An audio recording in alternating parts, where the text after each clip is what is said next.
अस्सलाम वालेकुम। आप देख रहे हैं टीवी 49 न्यूज यूके और मैं हूं मुनीर पीरजादा। आइए आपको ले चलते हैं आज की खबर की जानिब। Government post graduate college Okara में एक खुसूसी अदबी नशिस्त तकरीब मुनक़िद की गई। तकरीब से खिताब करते हुए नामवर शायर अदीब महबूब चौधरी ने कहा कि शायर किसी भी मुल्क व कौम का सरमाया अजीम है। वो मुआशरे की बेहतरी की अक्कासी अपने खूबसूरत अल्फाज को अहाते तहरीर में लाकर करते हैं। मजीद तफसीलात बता रहे हैं ओकाड़ा से हमारे district bureau chief Rana Asif Jabbar. जी आसिफ, बताइएगा। शायर किसी भी मुल्क व कौम का सरमाया अजीम है। वो माशरे की बेहतरीन अक्कासी अपने खूबसूरत अल्फाज को आहता तहरीर में लाकर करते हैं।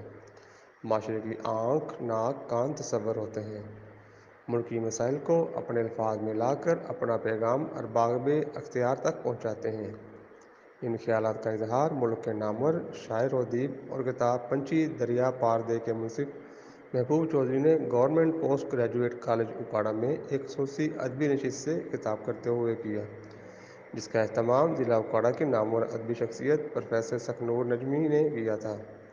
महबूब चौधरी जो कि एक मुद्दत से इंग्लैंड में मुकीम हैं, इनकी पाकिस्तान आमद पर खसूसी अदबी तकरीब में मसूद औकारवी, काशिफ मजीद, मोहम्मद हामद, राना एहसन सलीम, शकील अमजद, हसन रज़ा इकबाली व दीगर शख्सियात मौजूद थी। कैमरा टीम के साथ राना आसिफ जब्बार, टीवी 49 न्यूज़, ओकाड़ा।